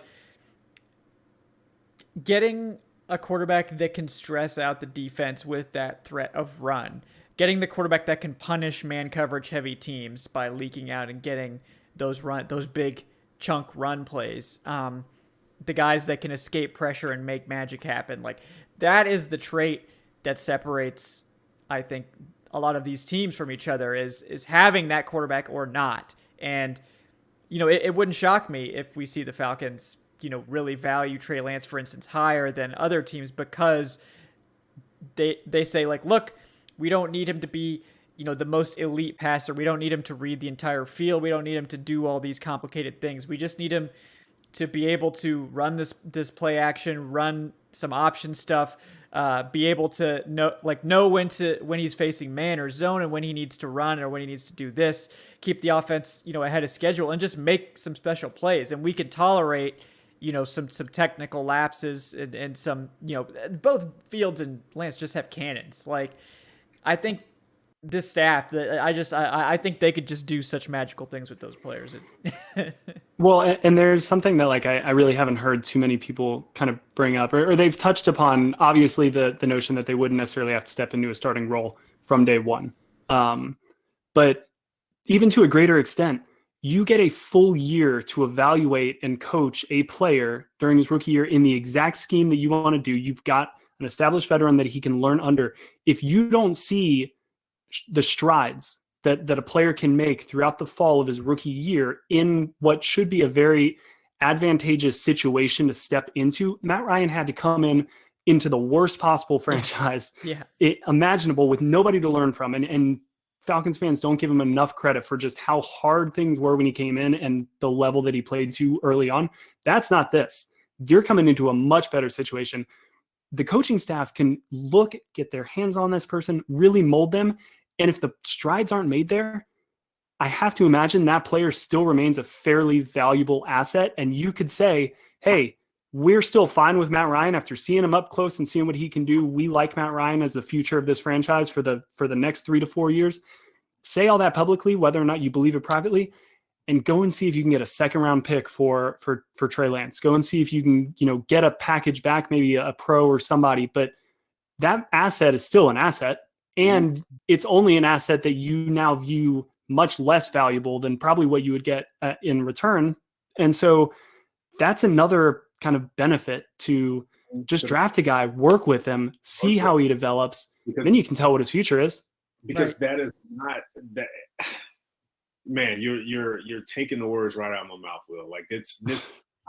Fans don't understand how valuable it is for them to be in a position and possibly take a franchise quarterback at this position, because it's the most valuable thing in sports. I mean, valuable position in sports. Why would you not prioritize it? You would want somewhat of a seamless transition from Matt Ryan to a Lance or Justin Fields that has a year or two under the system. It closes the gap from projection to reality. All of this is projection right now, but you get an actual chance to look up close for a full year and really understand, okay, what do we have here? Where are we moving going forward? And there is a track record of quarterbacks getting traded for some good draft picks. I mean, you had Jimmy Garoppolo traded for, a high second rounder after the Patriots took him in the second round, and this was toward the end of his rookie contract. Alex Smith was, I think, traded for a second or a third rounder, and Fuller, who was a very good cornerback from Chicago. Carson Wentz was awful this past year. He was one of the worst quarterbacks in the NFL, and he is under one of the worst contracts in the NFL. And he was pretty much traded for what will probably amount to be a first rounder if he's healthy enough to play this next season, 70% of the snaps this next season. So there definitely is trade. I feel like there's this narrative that, if you take a quarterback and if he's not ready, then it's just like a sunk cost. And I also feel like the fan base was a little bit spoiled with what Matt Ryan did and coming in right away, to the point where everyone thinks, all right, like after Matt Ryan is done, we'll just find someone who is just going to do that again. But I don't think a part of the franchise realizes that this is not a position you want to tinker with, because you can find yourself in a situation where, and I pointed out on Twitter yesterday, hypothetically, they pass on a quarterback this year. Let's just say Father Time catches up to Matt Ryan quicker than we expected. Okay. They don't have their guy in place, their quarterback in place. Now you're depending on that bridge quarterback to cover you for a year or two until you finally find your guy. But that's the thing. Now you have to search for your quarterback, and that's like easy search to make. I feel like they will put themselves in the best position possible if they were to take a young quarterback and, as you pointed out, Will, mold him for a year. I feel much trusted in giving the mantle to Justin Fields in year 3 of his rookie deal than rookie Justin Fields, because that Justin Fields is going to he's going to know everything he needs to know to get the field. Well, and just like kind of Jimmy Garoppolo, and I know his value really rose because of the few games that he did play and what his record was as a starter, but I think about like Alex Smith and Patrick Mahomes, and obviously that worked out with Patrick Mahomes just becoming the greatest, most talented quarterback in the game right now. But we started hearing kind of all throughout that season, because when Patrick Mahomes wasn't playing, people started early on to be like, okay, well, was it a bust, a mispick? And they said, no, Alex Smith is our starter, which you're able to say that with Matt Ryan. Nobody's really even kind of questioning that. But all throughout the year, you can start to sprinkle to other teams, man, we really like what we got with this kid. We really like what Fields has been doing in practice. We really like this. Matt Ryan still gives us the best chance to win right now. We think this kid has a hell of a future. If you don't even believe that, just start saying, hey, we still think we can win with Matt Ryan. What do you need? What are you offering us? Just slowly kind of put it out there. And it may be bullshit. You may not, but like teams are always willing to think that they know more than other teams and can get more out of other players, and they'll do. Josh Rosen ended up in Miami. I mean, for a second. They got a second round pick. Yeah, I can guarantee you, in 2 years, if they take Justin Fields, he doesn't play, but they want to move on from him. I guarantee you Justin Fields can net a first round pick. I promise, because he's young. A lot of teams haven't really seen a whole lot about him, but again, he's still fit. He's still somewhat of, I guess, a rookie quarterback at that point. But he's still going to be valuable because of his age. Yeah. And because he doesn't have to show anything on the field. Rosen went out and played horribly. Right. And still teams were worth saying, okay, we think we can work with him. Right. You can hide this guy for a year. Exactly. And all people have to go off of is their scouting reports, which right now say that he could go, in the top 5. Mm-hmm. And you kind of slowly salting out to the media, the Falcons really like what they've got with Justin Fields. Yeah. And then you can maybe work other teams into a bidding war, or if they really like Justin Fields, cool. Matt Ryan's still probably an asset at that point as well. Yes, yeah. The reverse is also true, and we talked about that before as well. Like you could flip. Matt Ryan has a great season, so yeah. Ultimately, it doesn't kill the team to draft a quarterback in the first round this year. Yep. People underestimate just how desperate these teams get who need quarterbacks. Absolutely. Like, I guarantee you think Chicago wouldn't give everything for a quarterback right now? Absolutely. Right. Yeah. And they might to the Falcons. Yeah, I mean, they might, yeah. Look at what they gave up to move up one spot for Mitch Trubisky. Teams will go out of their way to get a young quarterback. If they like him enough, they will overpay at times. I promise you. So it's Jacksonville fell in love with Garner Minshew for a time. Like, that's how desperate they were for a quarterback. I mean, again, it's better to have a plan in place than to need one and not have one. Yeah, and I mean, I'm seeing this argument a lot of, what if you take a quarterback and he turns into a bust completely?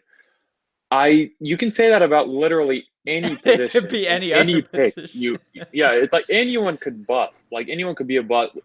Are you supposed to just never draft a quarterback because you're afraid that he might become a bust? Like, in that case, you're never going to have a quarterback. Like, what great quarterbacks hit free agency? Yeah. I mean, everybody thought there was a big concern with Patrick Mahomes because he was considered a high ceiling, very low floor guy. Mm-hmm. So I'm sure fan bases could sit there and be like, man, I don't want him to take, like, what if he's a bust? Yeah. It's like, all right, what if he actually reaches his ceiling? Like, there's that potential too. And you would argue these four guys have as high a ceiling of a lot of quarterbacks to come out recently. As Will mentioned, with how, Rosen's a perfect example because of how recent that is. You could label him a bust. And they still got, as he mentioned, a second rounder and I think a fifth rounder for him. Is that going to be the same at a different position if you draft, like, I don't know, just say like a linebacker or something else that is awful?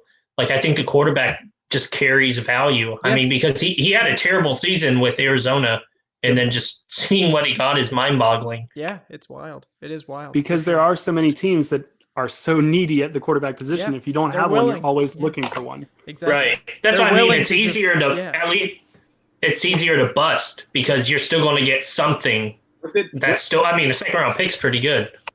What did Denver get for Brock Osweiler? Didn't they trade? No, Brock's a free agent. Brock is a free agent. Yeah. That's you sure? It was more what did Houston get from Cleveland for Brad? But that was a weird deal because they were just traded on. It was like a salary or whatever trade. Yeah, it was like an NBA trade, dump, like in the NBA. Plays to the teams will go out of their way to get a guy that they want. And the biggest thing is you take away a little bit, like all these fans that are worried about the guessing game is almost exactly why you should take a quarterback, because you will then find out exactly, like, you don't want to be in a position where you don't have Matt Ryan and now you're forced to pick a guy and hope for the best right away.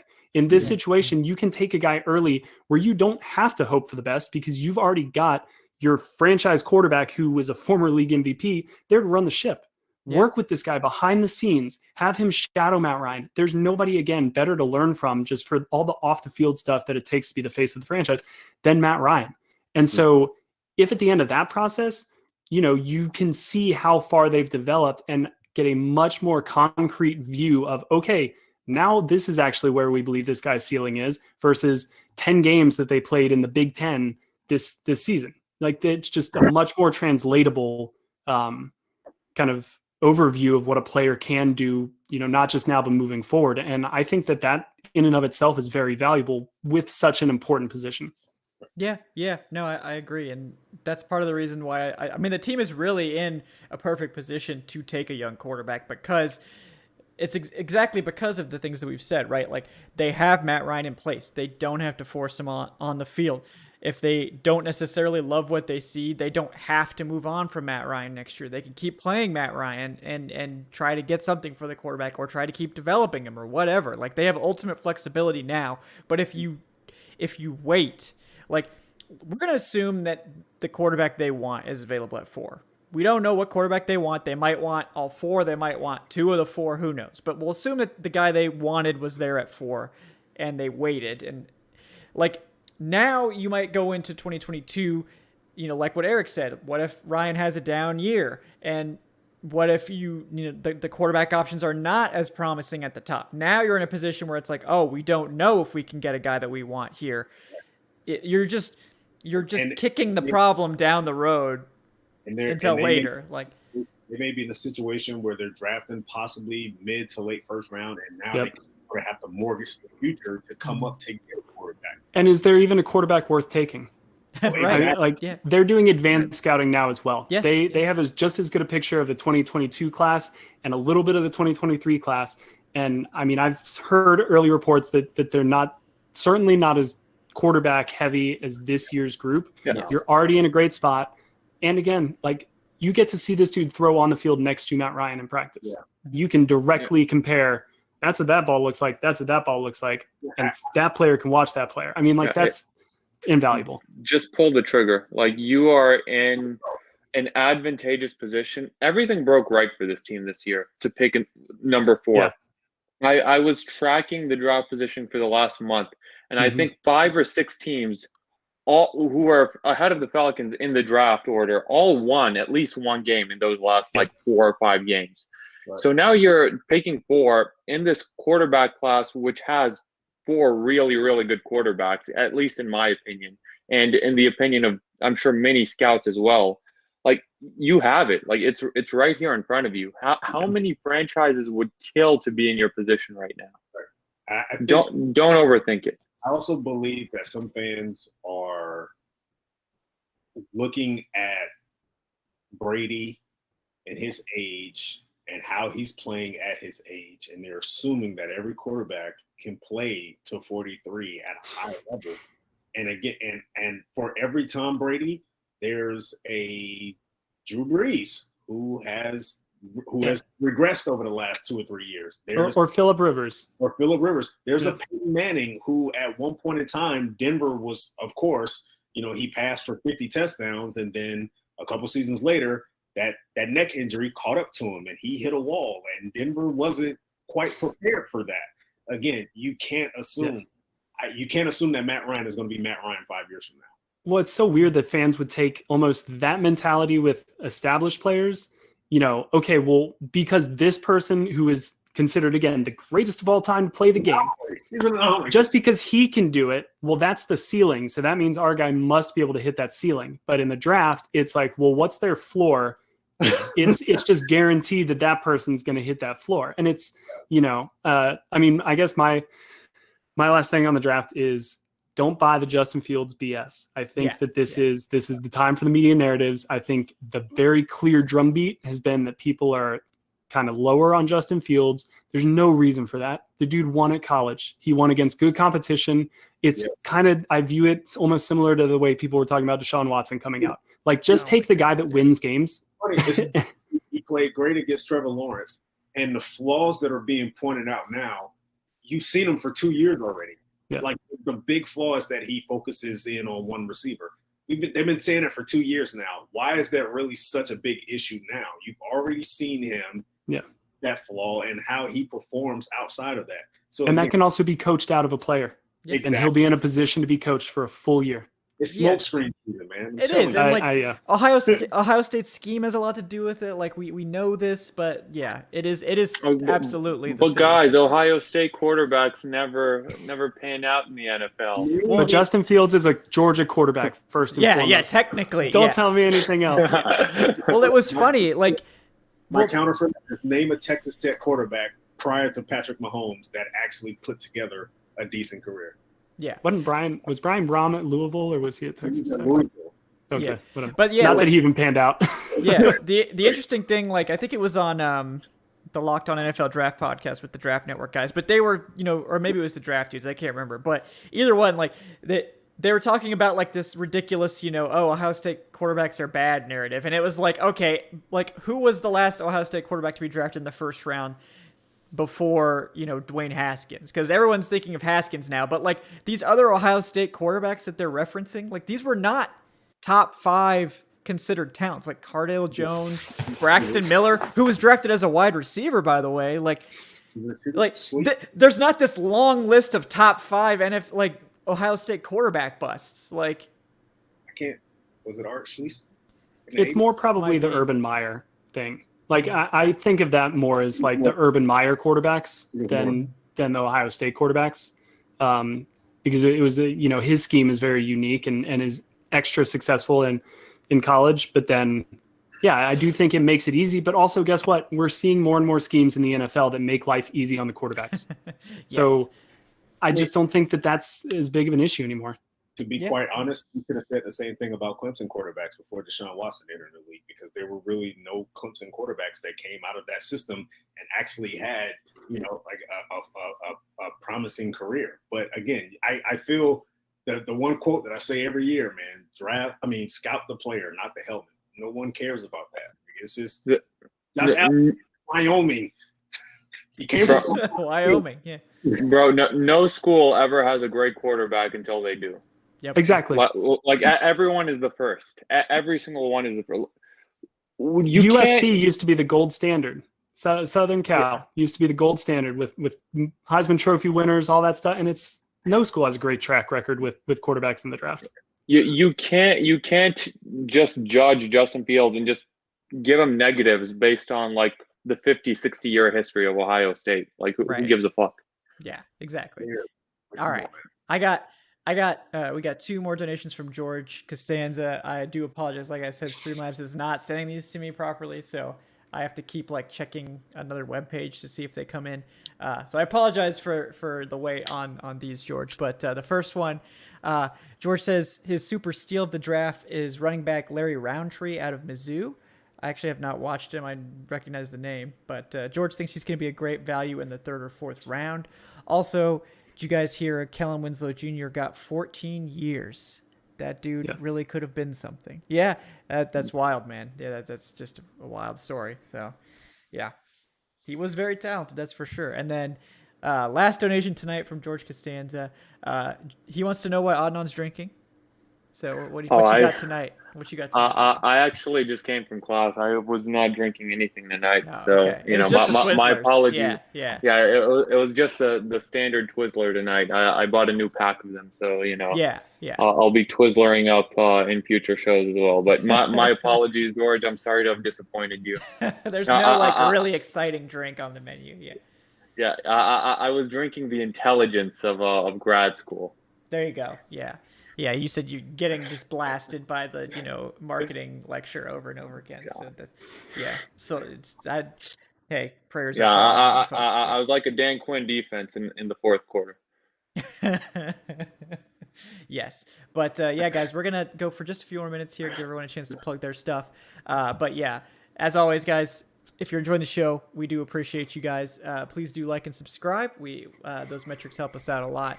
And if you are a patron or are interested in becoming one, our next patron Q&A session is tomorrow, Thursday at 6 p.m. So we're looking forward to hanging out with everyone there for some Falcons Q&A, maybe some, personal Q&A. If you guys get spicy, it's up to you guys, the questions we answer. So we looking forward to that. Thanks again for that, guys. All right.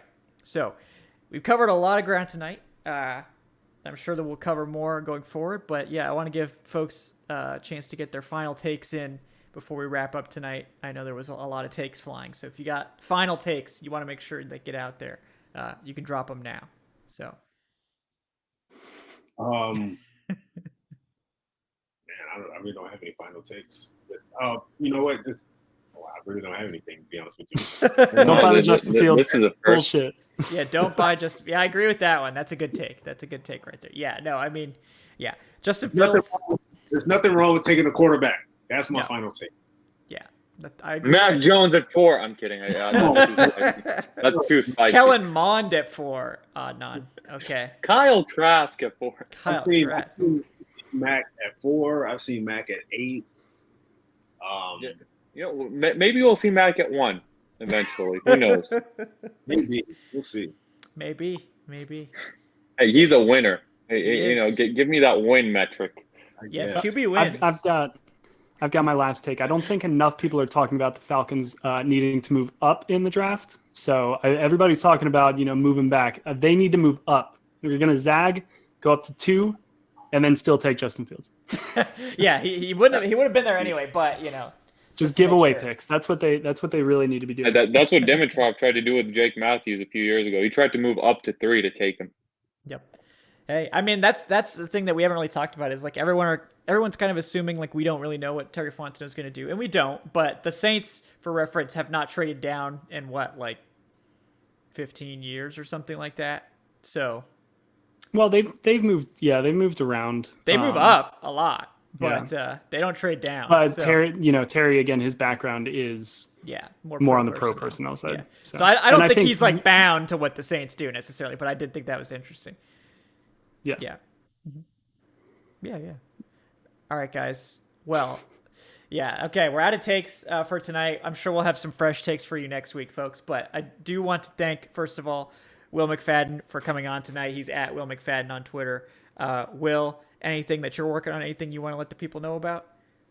Nah, still just kind of doing the email Substack, which you can find on my Twitter account. I think next week probably start diving into some of the draft scouting stuff. So yeah, that's cool. It.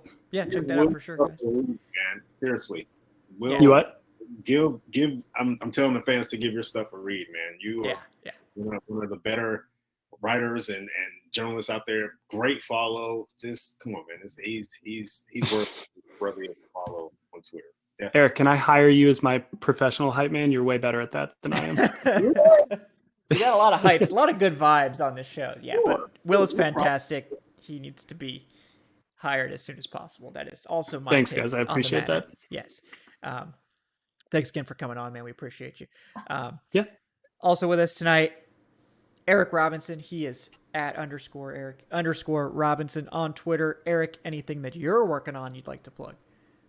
Just pushing scouting reports now, man. I submitted one for Carlos Basham today, so that should be coming out soon. But I also have my reports out for pretty much all the top edge rushers in the draft so far. So Russo, Kwity Paye, who else? Russo, Kwity Paye. I did one for Micah Parsons as well. Give that a read. Also, just come to the Falcoholic site, man. We pretty much have everything draft related, free agency related. We got everything for you, man. Definitely. Yeah, all that great content is available there for you guys. Definitely check the site out as well. Also with us tonight, Evan Birchfield, the Falcoholics Director of Guest Personnel. He is at Evan Birchfield on Twitter. Evan, anything that you're working on you want to let the people know about? I did a article the other day on Penei Sewell, basically, just kind of talking about the history of how offensive tackles who get drafted in the first round have fared recently, and it's been pretty good. So just check that out. And thanks for watching, and make sure to watch next week. Yeah. Next week we got some bombshells coming. Some surprise guests. We got Evan's working the magic behind the scenes. He's back. You can see he's got his earpiece in. He's collecting and he's wheeling and dealing and pulling the strings behind the scenes. So we got some exciting stuff. Yeah. Evan, you should change your name to Evan Sheet or something like that. Yeah. We should workshop that more, but we'll work on that. His title is Director of Talent Director of Guest Personnel. Yeah, it keeps changing. It keeps changing. There's like 5 at this point, but yeah, I think I say it slightly differently every time. That's part of the bit. But thanks again, Evan, for coming on. We appreciate you. Finally, with us tonight, Adnan Ikic at Say Which Way. Adnan, anything that you're working on you'd like to plug? Yeah, I'm still plugging away at that March Madness Moments article. I've been plugging away at it for 2 weeks, but it's not up to me at all. It's going through higher level SB Nation stuff right now before we can start that up, which I hope to start it within the next week. Yeah, that's gonna be real exciting, guys. Be sure to take part in that as well, so we can. I think it's gonna be a lot of fun piece idea, by the way, Adnan. So looking forward to that as well. Guys, I am Kevin Knight at Falcoholic Kevin on Twitter. I've got, let's see, some stuff coming this week. I'm going to have, like I said, the Falcoholic live patron Q&A is going to be Thursday at 6 p.m. So if you're not already a patron, you can sign up anytime between now and like 5:30, 6 o'clock, and you can get in on that. The Patreon, by the way, is patreon.com/Falcoholic Live, as it says right there. We just really appreciate all your support, guys. Everyone for tuning in. The off season's been great. Numbers have been great. We appreciate all the comments, all the new viewers coming in. I'm also going to have some new free agency videos coming over the next week. The final couple positions. I think corner is going to be next, and then linebacker after that. That'll pretty much wrap us up. Also going to be doing some more audio stuff as well for those of you that prefer or just like to have some audio mixed in as well. So, guys, until next time, which for the patrons will be tomorrow night. For everyone else, it'll be next Wednesday. Thank you guys for tuning into the Falcoholic Live. We will talk to you guys soon. Have a great night, folks.